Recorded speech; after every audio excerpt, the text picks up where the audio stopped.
नमो भगवते वासुदेवाय। ओम नमो भगवते वासुदेवाय। ओम नमो भगवते वासुदेवाय। ओम नमो भगवते वासुदेवाय। नारायणं नमस्कृत्यं नारायणं नमस्कृत्यं नरं चैव नरोत्तमं नरं चैव नरोत्तमं देवीं सरस्वतीं व्यासं देवीं सरस्वतीं व्यासं ततो जयमुदीरये। ततो जयमुदीरये। नष्टप्रायेषु अभद्रेषु नष्टप्रायेषु अभद्रेषु नित्यं भागवत सेवया नित्यं भागवत सेवया भगवति उत्तम श्लोके भगवती उत्तम श्लोके भक्तिर्भवति नैष्ठिकी। भक्तिर्भवतिर्नैष्ठिकी। ग्रंथराज भागवतम की जय। तो हम लोग हैं श्लोक संख्या 33 पे, स्कंद 4 अध्याय 8 श्लोक संख्या 33। यस्य कोई भी यद जो दैव भाग्य से विहितम पदा सह वह व्यक्ति तेना उससे सुख दुःखयोः सुख अथवा दुख आत्मानम अपने आप को तोषयन संतुष्ट देहि आत्मा तमसः अंधकार के पारम दूसरी ओर रिच्छति पार हो जाता है। यस्य यत्तैव विहितं स तेन सुख दुःखयोः आत्मानं तोषयन् देहि तमसः पारमृच्छति।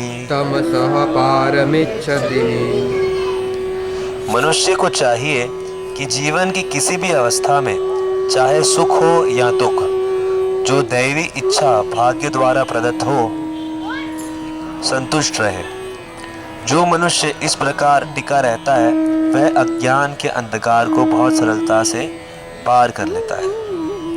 तात्पर्य: संसार में पवित्र तथा अपवित्र सकाम कर्म होते हैं। जब तक भक्तिमय सेवा के अतिरिक्त कोई भी कार्य किया जाता है तब तक इस भौतिक संसार के सुख तथा दुख की प्राप्ति होती रहेगी।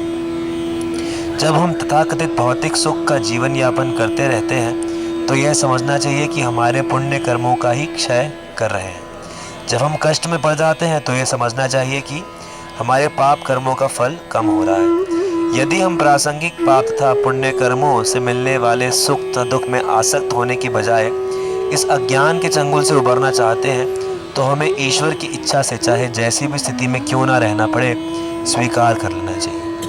इस प्रकार यदि हम श्री भगवान की शरण ग्रहण करेंगे तो हम इस भौतिक संसार के चंगुल से छूट सकते हैं।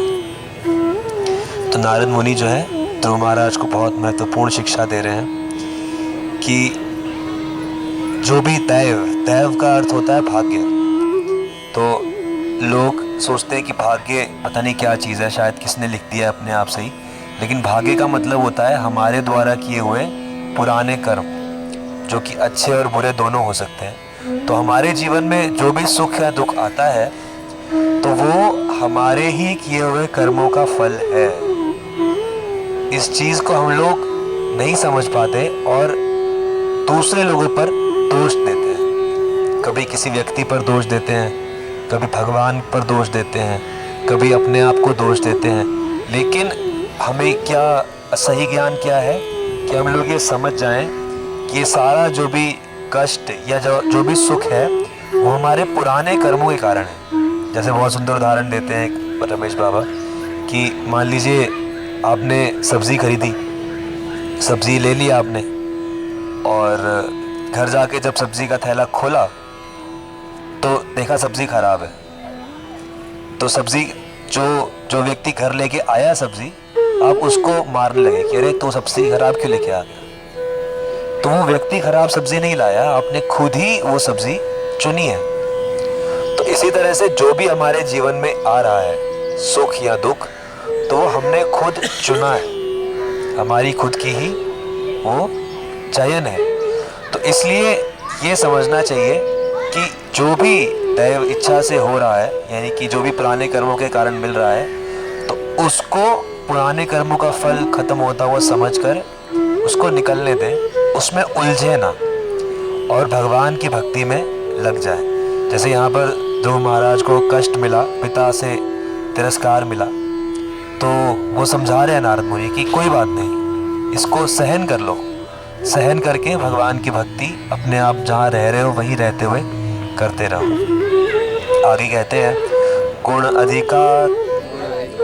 अधिक योग्य पुरुष से, अधिक योग्य पुरुष से मुदम प्रसन्नता लिप्सेत लिप्से अनुभव करे, अनुक्रोशम दया, गुण अधमात कम योग्य पुरुष से, मैत्रीम मित्रता, समानात एक जैसा गुण वाले से, अनविच्छेद कामना करे, न नहीं तापह दुख से अभिभूयते प्रभावित होता है।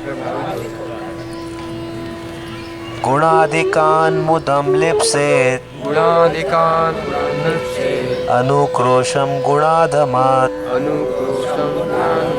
मैत्रीम समानादन्विच्छेन न तापैरभिभूयते। प्रत्येक मनुष्य को इस प्रकार व्यवहार करना चाहिए।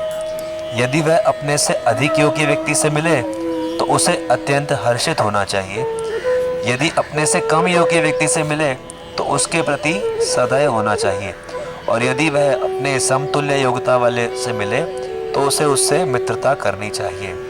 इस प्रकार मनुष्य को इस भौतिक संसार के त्रिविध ताप कभी भी प्रभावित नहीं कर पाते। तात्पर्य, सामान्यतः अपने से अधिक योग्य व्यक्ति को पाकर हम उससे ईर्ष्या करने लगते हैं। अपने से कम योग्य व्यक्ति से मिलने पर हम उसका उपहास करते हैं, और अपने समतुल्य व्यक्ति को पाकर हम अपने कार्यों के प्रति गर्वित होते हैं। ये ही सभी भौतिक कष्टों के कारण हैं। इसलिए श्री नारद मुनि ने उपदेश दिया कि भक्त को संयमित भाव से आचरण करना चाहिए। अपने से अधिक योग्य व्यक्ति से द्वेष करने की अपेक्षा उसका प्रसन्नतापूर्वक स्वागत करना चाहिए। कम योग्य व्यक्ति को पीड़ा पहुंचाने के बजाय उस पर सदैव होना चाहिए, जिससे वह उचित स्तर तक उठ सके।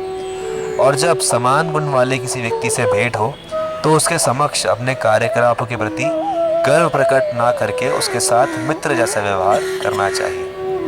मनुष्य को चाहिए कि जो श्री कृष्ण को भूल जाने के कारण कष्ट भोग रहे हैं उन सब पर दया भाव रखे। इन प्रमुख कार्यों से मनुष्य इसी जगत में सुखी बन सकता है। तो ये नारद मुनि के जो उपदेश हैं, ये वास्तव में जो फॉलो करे तो वो जीते जी मुक्त हो जाएगा, जीते जी वैकुंठ में ही पहुंच जाएगा, क्योंकि ये पालन करना एक तरह से भगवान की ही आज्ञा है। और लेकिन हम लोग ये कर नहीं पाते। अपने से बड़े व्यक्ति को देखकर कई बार द्वेष आ जाता है कि अरे ये हमसे आगे कैसे हैं, हमसे आगे कोई क्यों है, हमें आगे निकलना है, तो ये द्वेष आ जाता है। तो ऐसा नहीं करना चाहिए, खुश होना चाहिए कि हाँ वो व्यक्ति की जो क्षमता है वो कितनी ज़्यादा है हमसे, कितनी अच्छी बात है।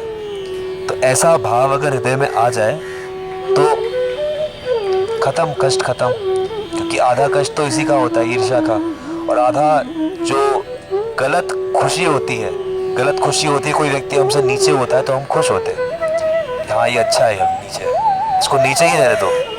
समाज में इतना सारा लड़ाई झगड़ा, इतना कुछ, ये इसीलिए तो है क्योंकि जो नीचे है ऊपर वाले लोग उसको नीचे रख रहना चाहते हैं। तो ऐसा भी नहीं करना, प्रयास करना है कि हर व्यक्ति भगवान की भक्ति करे। यही तो वैदिक धारणा है कि सर्वे संतु सुखिना सर्वे संतु निरामया, कि हर कोई सुखी रहे, हर कोई रोग से मुक्त रहे। कौन से रोग से?